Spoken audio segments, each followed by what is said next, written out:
Infidelity rarely enters a relationship like a sudden storm. It moves more like a virus, quietly replicating in places no one checks, weakening the system long before any visible symptoms appear. Most people imagine betrayal as something loud and obvious, discovered through lipstick on a collar or secret messages left open by mistake. In reality, the earliest signs are almost never visual. They are atmospheric. The air in the home feels heavier. Conversations lose their warmth. Familiar laughter sounds the same on the surface but carries a colder echo underneath. Nothing concrete has happened yet, but something feels off, and that feeling refuses to leave. A man often senses this shift long before he can explain it. His ancient instincts react first, the same instincts that once warned humans of danger before the mind could articulate what was wrong. Her energy changes. Her presence no longer feels grounding, but subtly unsettling. Words that once felt safe now feel rehearsed. Silences stretch longer, not with comfort, but with tension. Yet the mind, craving peace and stability, rushes in to suppress the alarm. It offers excuses. She is tired. She is stressed. Work is overwhelming. This is what the mind does when truth threatens comfort. It negotiates with danger instead of confronting it. This is why infidelity is so destructive, not because of the physical act itself, but because it slowly erodes reality. You begin doubting what you feel. You question your perception. You override your instincts with logic designed to protect the relationship at any cost, even when that cost is your own clarity. By the time evidence appears, the internal damage has already been done. What makes this process especially dangerous is that betrayal does not always announce itself through distance or coldness at first.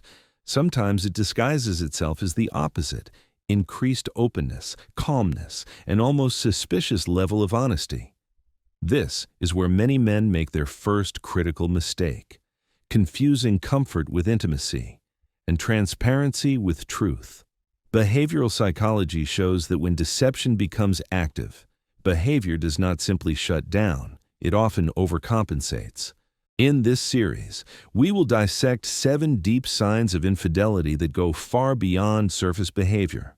These are not dramatic red flags meant to provoke panic.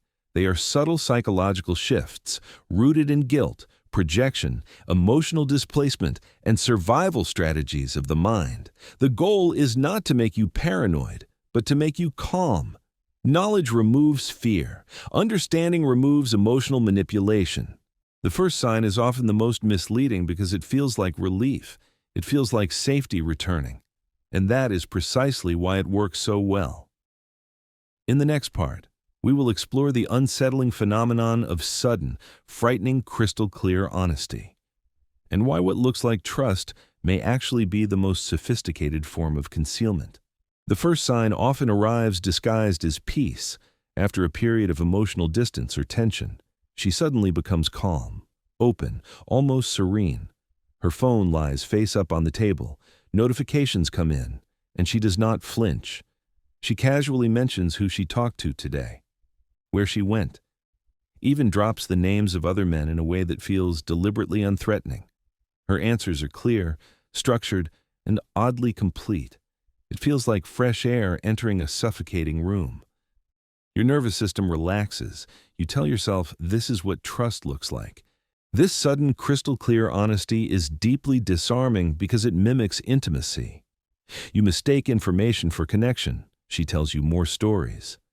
But something vital is missing.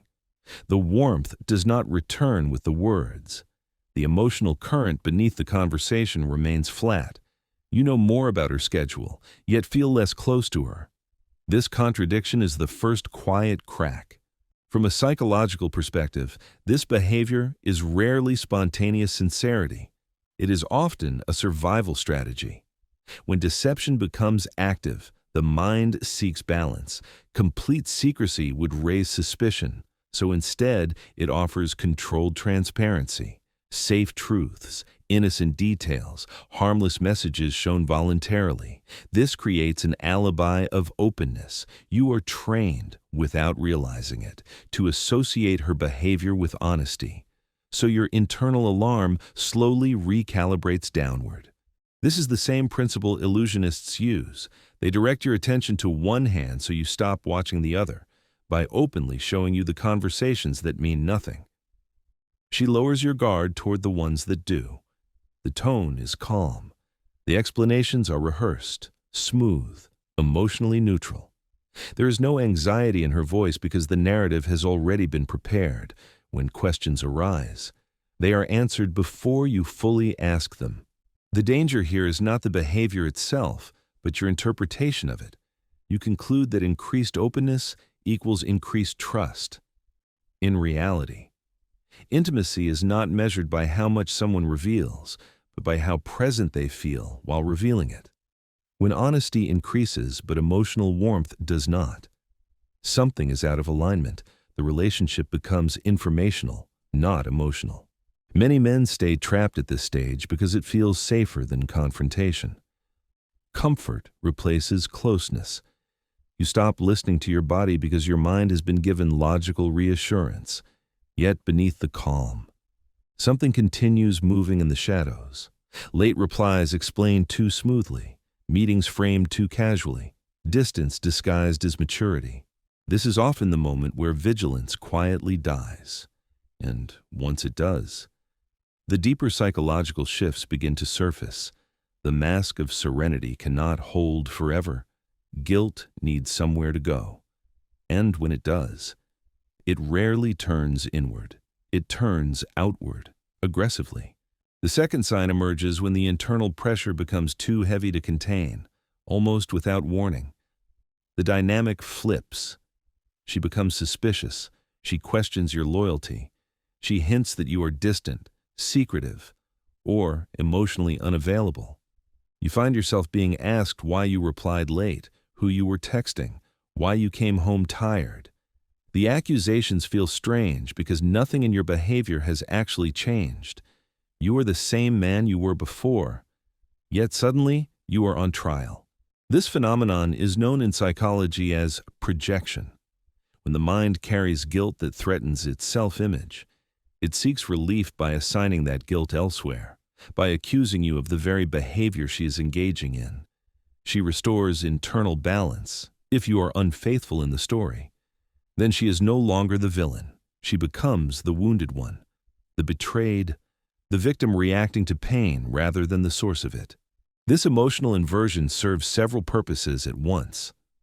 First, it protects her identity. Most people cannot live with the idea that they are betraying someone good, so the mind rewrites the roles. Second, it creates distraction. While you are busy defending yourself, explaining, reassuring, and proving your loyalty, attention shifts away from her actions. Time is bought, space is created, the narrative is controlled. Notice how these accusations rarely come with evidence. They appear from nowhere. A healthy psyche does not generate suspicion without cause. Trust may erode slowly, but baseless paranoia is not natural. When someone suddenly sees betrayal everywhere, it often means betrayal has entered their own conscience. The emotional system becomes hypersensitive, not because of what you are doing, but because of what they are hiding. Another subtle effect of projection is how it positions power by placing herself as the injured party. She gains moral high ground. You are pushed into a defensive posture. Conversations become exhausting. You begin monitoring your tone, your timing, your words. Not because you are guilty, but because you want peace. Over time, this erodes your confidence and makes manipulation easier. Many men misinterpret this phase as relationship trouble that requires reassurance. They double down on effort, transparency, and patience. Unfortunately, this often feeds the cycle. The more you explain, the more legitimacy the accusations seem to gain. The more you try to calm her, the more justified her emotional storms appear. Projection is not about truth, it is about relief. And relief is temporary. As guilt continues to build, it seeks new outlets. It does not stop at accusations. It begins to reshape her inner world, her interests, her language, and even her identity. That is when the next sign appears, one that many overlook because it seems harmless at first. The third sign is quieter, but deeply revealing. It shows up in the small, seemingly harmless shifts in how she speaks, what she enjoys, and how she moves through the world. At first, it feels like personal growth. New music plays in the background. New phrases slip into her sentences. Her tone changes in ways you cannot quite name. You notice it, but you do not confront it, because people are allowed to evolve. Yet something about this evolution feels oddly specific. Human beings subconsciously mirror those who emotionally stimulate them. It is a well-documented psychological response tied to attraction and bonding. When someone begins to occupy a person's emotional center, their mannerisms start to copy that individual without conscious intent. Slang appears that she never used before. Filler words, expressions, or a certain rhythm of speech that did not belong to her past suddenly become frequent. These are not random changes. They are traces of time spent in emotional alignment with someone else. This mirroring extends beyond language. Her interests shift in ways that contradict her history. Music she once dismissed now plays on repeat. Foods she never liked suddenly become favorites. Hobbies you suggested for years were ignored. But now similar activities are adopted effortlessly because they came from another source. What makes this painful is not the change itself, but the contrast. Your tastes remain invisible, while another man's preferences are absorbed without resistance. These changes can even appear in her physical presence, the way she holds her phone, a smirk that feels unfamiliar, a posture or gesture that seems borrowed. These are what psychologists sometimes call mental trophies, subtle souvenirs brought back from an emotional experience elsewhere.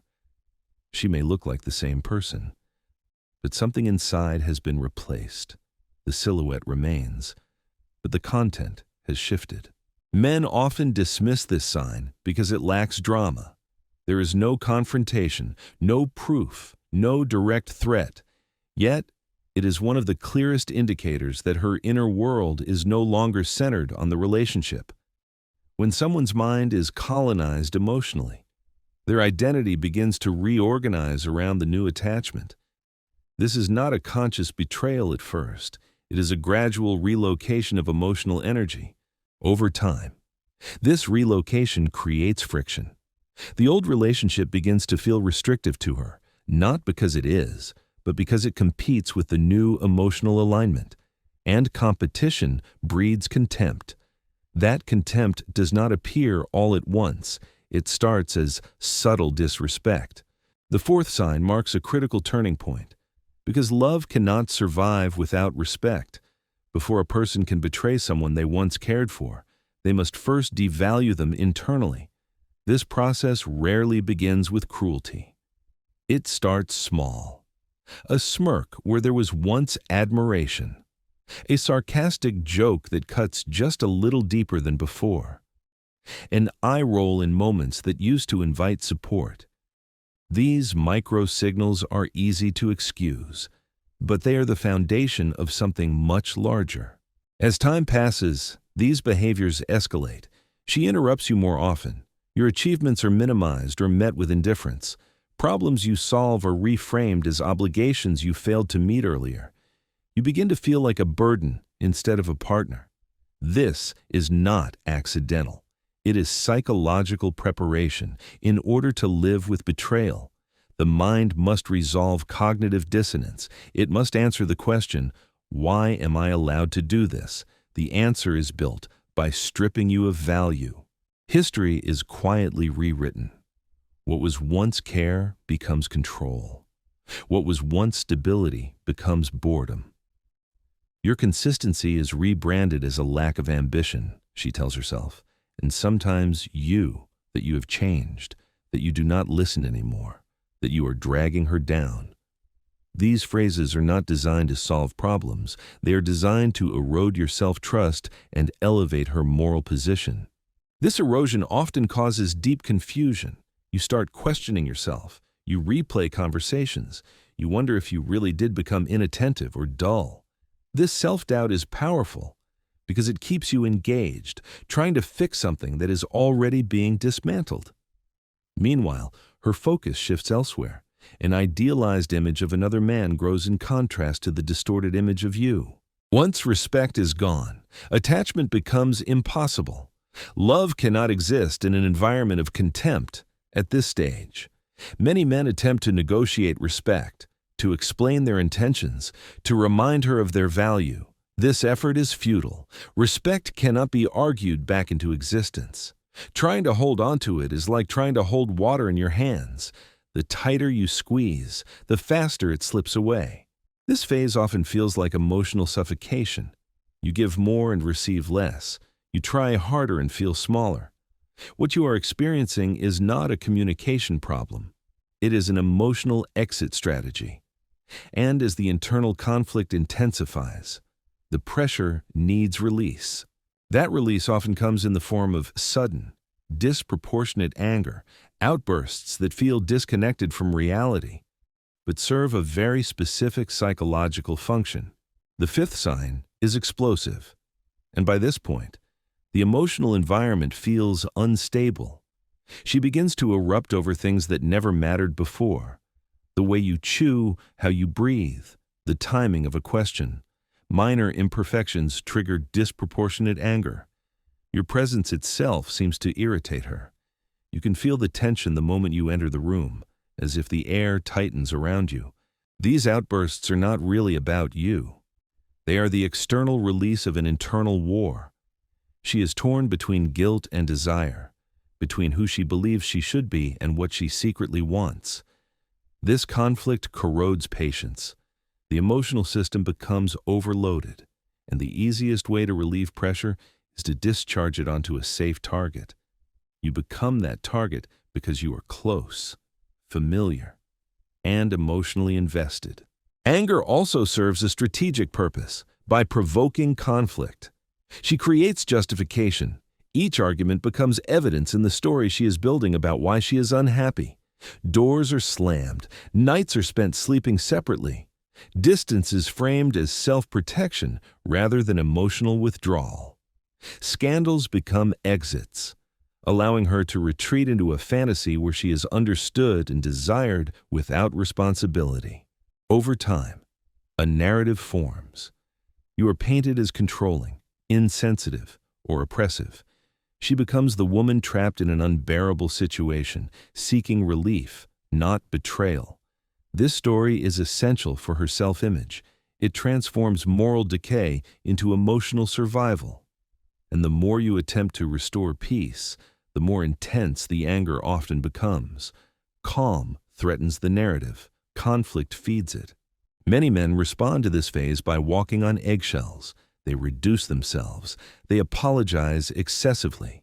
They try to absorb the rage to protect the relationship. Unfortunately, this often deepens the problem. Your silence and compliance do not create safety. They create contempt. Anger feeds on perceived weakness, not because you are weak, but because the mind needs opposition to justify escape.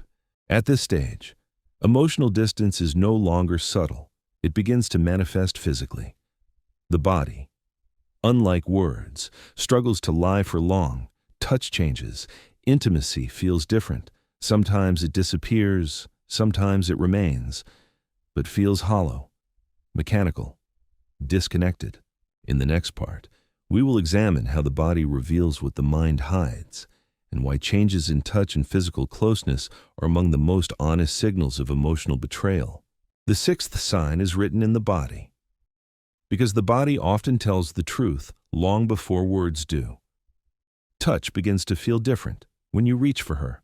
There's a barely perceptible hesitation, a microtension, an invisible wall that did not exist before. She may still allow closeness, but her body no longer meets yours halfway. Hugs feel shorter, kisses feel dry, polite, almost ceremonial.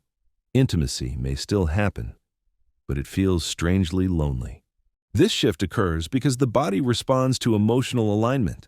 When someone becomes emotionally attuned to another person, their nervous system recalibrates. Touch from the wrong source begins to feel intrusive rather than comforting.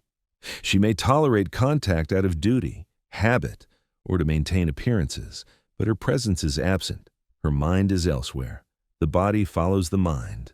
In some cases, men notice something even more confusing: new techniques, new confidence, a sudden removal of old inhibitions. What once required patience now comes easily. But without warmth, this is not always a sign of renewed desire. Often, it indicates learned behavior, transferred from another emotional context. The intimacy becomes performative, not connective. More commonly, though, the body grows cold. She pulls away unconsciously. Her skin no longer relaxes against yours. This is not cruelty. It is biology. The nervous system is tuned to a different emotional frequency. And when that happens, the body rejects what no longer aligns. Nature can be brutally honest. Men often try to reason their way through this phase.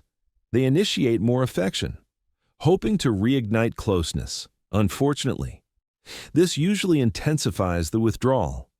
Desire cannot be negotiated. It emerges from emotional safety and respect, both of which have already eroded. When touch loses its truth, the relationship enters a state of quiet emptiness. You can be in the same room and feel alone. The house feels hollow, even when she is there. And this leads to the final sign, the one most men fight hardest to ignore. The seventh sign does not come from her behavior alone. It comes from you. It arrives as a feeling in your body, a tightening in the solar plexus, a quiet heaviness that follows you through the house. You may not have proof. You may not even have clear thoughts. But something inside you knows. The space between you feels wrong. The home feels empty despite her physical presence. Your subconscious is constantly reading information your conscious mind cannot process fast enough. Changes in rhythm, pauses in conversation, eye movements, micro-expressions, tone shifts, even scent and posture. These signals are assembled into a conclusion long before logic catches up. When hugs feel cold, when smiles do not reach the eyes, when silence carries tension instead of peace, your nervous system reacts. This is not imagination. It is perception. This is why gaslighting is so effective and so damaging. When you express discomfort, she may tell you that you are overthinking, insecure, or paranoid. You begin to doubt your own sanity. You tell yourself you are being dramatic. Yet real love brings calm, not chronic anxiety. A healthy bond feels safe, even in conflict. When a relationship becomes a constant source of unease, your body is signaling unsafe territory. Intuition is not mystical. It is evolutionary. It exists to protect you before danger becomes obvious. Facts arrive late. Evidence comes after damage. Instinct is the early warning system. Ignoring it does not make it disappear. It only delays the cost. At this stage, many men look for a confession. They want clarity, closure, or validation of their pain. This is understandable, but often unnecessary. When the signs align, the truth is already present. Forcing answers rarely restores dignity. It often hands power to manipulation. The strongest response here is not hysteria, begging, or competition. It is autonomy. Stepping back, observing without reaction, withholding emotional supply. Calm distance disrupts manipulation because it removes the stage. Choosing yourself is not punishment, it is self-respect. Walking away from illusion hurts sharply but heals cleanly. Living inside a lie erodes you slowly. The true victory is not winning her back, but reclaiming your peace and identity. If this resonated, trust yourself. Your clarity is your protection, and when you are ready, there is more honest psychology to explore.